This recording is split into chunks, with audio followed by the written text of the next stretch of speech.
மாநகர போக்குவரத்து கழகத்தில் பணிபுரியும் ஓட்டுநர்கள், நடத்துனர்கள் கண்டிப்பாக சீருடை மற்றும் பேட்ஜ் அணிய வேண்டும் என மாநகர போக்குவரத்து கழகம் அறிவுறுத்தல். ஓட்டுநர்கள் மற்றும் நடத்துனர்கள் விதிகளை முறையாக பின்பற்றுகிறார்களா என்பதை போக்குவரத்து கிளை மேலாளர்கள் மற்றும் மண்டல மேலாளர்கள் கண்காணிக்க வேண்டும் எனவும் அறிவுறுத்தல். சென்னையில் இருந்து துபாய் செல்லவிருந்த விமானத்திற்கு வெடிகுண்டு மிரட்டல் விடுக்கப்பட்ட சம்பவத்தால் சென்னை விமான நிலையத்தில் பரபரப்பு. புறப்பட தயாராகவிருந்த விமானத்தை நிறுத்திவிட்டு விமானத்தை சோதனையிட்ட பாதுகாப்பு அதிகாரிகள். பிற மாநிலங்களில் பதிவு செய்யப்பட்ட ஆம்னி பேருந்துகளை தமிழ்நாட்டில் இனி இயக்கப் போவதில்லை என ஆம்னி பேருந்து உரிமையாளர் சங்கம் அறிவிப்பு. அத்தகைய பேருந்துகளில் பயணம் செய்த பயணிகளுக்கு மாற்று பேருந்து ஏற்பாடு செய்யப்படும் எனவும் அறிவிப்பு.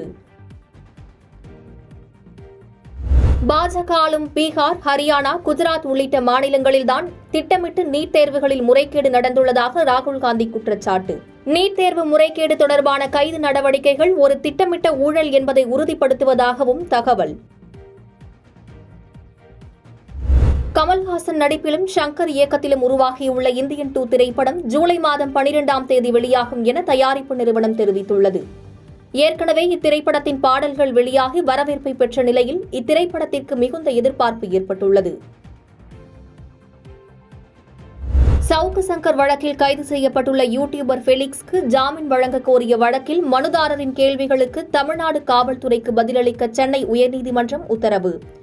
நீண்ட நாட்கள் சிறையில் அடைத்து வைத்திருக்க வேண்டும் என ஒரே சம்பவம் தொடர்பாக பல்வேறு வழக்குகள் தொடரப்பட்டுள்ளதாக மனுதாரர் குற்றச்சாட்டு. பாலியல் வீடியோ வழக்கில் கைது செய்யப்பட்ட பிரஜ்வல் ரேவண்ணாவின் நீதிமன்ற காவலை 14 நாட்களுக்கு நீட்டித்து பெங்களூரு நீதிமன்றம் உத்தரவு. MP, MLA-க்களுக்கான பெங்களூரு சிறப்பு நீதிமன்றம் மீண்டும் ஒருமுறை காவலை நீட்டித்து உத்தரவு. அரசு பள்ளிகளில் சத்துணவு திட்டத்தின் கீழ் முக்கிய பிரமுகர்களின் பிறந்த நாளுக்கு இனிப்பு பொங்கல் வழங்க 4,27,00,000 ரூபாய் ஒதுக்கீடு செய்து தமிழ்நாடு அரசு அரசாணை வெளியீடு. 1 முதல் 10ஆம் வகுப்பு வரை பயிலும் மாணவர்களுக்கு இனிப்பு பொங்கல் வழங்க ஏற்பாடு. மேகதாது அணை குறித்து மத்திய இணையமைச்சர் சோமண்ணா கூறிய கருத்து சாதாரணமானது என கர்நாடக மாநில துணை முதலமைச்சர் TK சிவக்குமார் கருத்து. மேகதாது குறித்து பேச்சுவார்த்தை நடத்த வேண்டும் என சோமண்ணா கூறியதற்கு சிவக்குமார் பதில். வங்கக்கடலில் கச்சத்தீவு அருகே மீன்பிடித்துக் கொண்டிருந்த தமிழக மீனவர்களை இலங்கை கடற்படையினர் கைது செய்ததற்கு பாமக தலைவர் அன்புமணி ராமதாஸ் கண்டனம். சிங்கள கடற்படை அட்டகாசத்திற்கு மத்திய அரசு முடிவு கட்ட வேண்டும் எனவும் அறிக்கை வாயிலாக வலியுறுத்தல். ரயில் விபத்தில் பொதுமக்கள் உயிரிழந்ததற்கு பொறுப்பேற்று ரயில்வே துறை அமைச்சர் பதவி விலக வேண்டும் என தமிழ்நாடு காங்கிரஸ் தலைவர் செல்வ பெருந்தகை பேச்சு. இனிவரும் காலங்களில் ரயில் விபத்துகள் நிகழாமல் தடுக்க பாஜக அரசு நடவடிக்கை எடுக்க வேண்டும் எனவும் கருத்து. விக்கிரவாண்டி இடைத்தேர்தலில் மாம்பழம் சின்னத்தை ஒதுக்க வேண்டும் என கோரி இந்திய தேர்தல் ஆணையத்திற்கு பாட்டாளி மக்கள் கட்சி சார்பில் கடிதம். நடந்து முடிந்த மக்களவைத் தேர்தல் 4.32% வாக்குகள் மட்டுமே பெற்று மாநில கட்சி அந்தஸ்தை பாமக இழந்ததால் சின்னம் கோரி கடிதம். நீட் தேர்வு வினாத்தாள் கசிவுக்கு எதிராக கடுமையான சட்டம் இயற்ற மத்திய அரசுக்கு அழுத்தம் தருவோம் என காங்கிரஸ் MP ராகுல் காந்தி அறிவிப்பு. பாஜக ஆளும் மாநிலங்களிலேயே வினாத்தாள் கசிய மையப்புள்ளியாக இருந்துள்ளதாகவும் ராகுல் காந்தி குற்றச்சாட்டு. பாஜகவுடன் கூட்டணி வைக்கக்கூடாது என்ற ஜெயலலிதா முடிவில் தவறு செய்து விட்டோமோ என்று உறுத்தல் உள்ளதாக முன்னாள் அமைச்சர் செல்லூர் ராஜு பேச்சு. அதிமுக மதசார்பற்ற கட்சி என்றும் பாஜக ஒரு மதத்தை முன்னிலைப்படுத்தும் கட்சி என்றும் குற்றச்சாட்டு.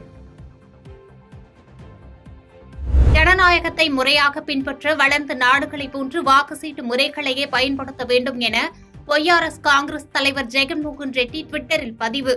எலான் மஸ்க் கருத்து வெளியிட்டதிலிருந்து மின்னணு வாக்குப்பதிவு இயந்திரத்திற்கு எதிராக குவியும் கருத்துக்கள். அரசு பள்ளிகளின் பெயர்களில் சாதி பெயர்கள் இருந்தால் அவற்றை நீக்க வேண்டும் என ஓய்வு பெற்ற நீதிபதி சந்துரு தலைமையிலான குழு முதலமைச்சர் மு.க.ஸ்டாலினிடம் கொடுத்த அறிக்கையில் பரிந்துரை. பள்ளி கல்லூரி மாணவர்களிடையே சாதி இன உணர்வுகளால் ஏற்படும் பிரச்சினைகளை தீர்க்கும் வழிமுறைகளை ஆராய அமைக்கப்பட்ட குழுவினர் பரிந்துரை.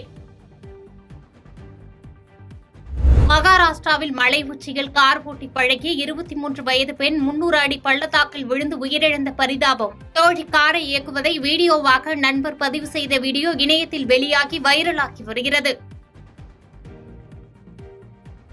தமிழ்நாடு, புதுச்சேரி, காரைக்காலில் இன்று முதல் 4 நாட்களுக்கு லேசானது முதல் மிதமான மழை பெய்யக்கூடும் என சென்னை வானிலை ஆய்வு மையம் அறிவிப்பு.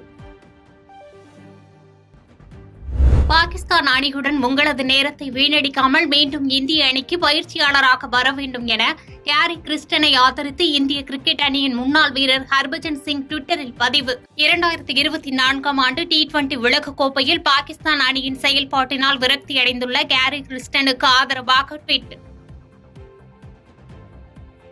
பாதகம் செய்பவரை கண்டால் நாம் பயங்கொள்ளலாகாது பாப்பா, மோதி மிதித்து விடு பாப்பா, அவர் முகத்தில் உமிழ்ந்து விடு பாப்பா.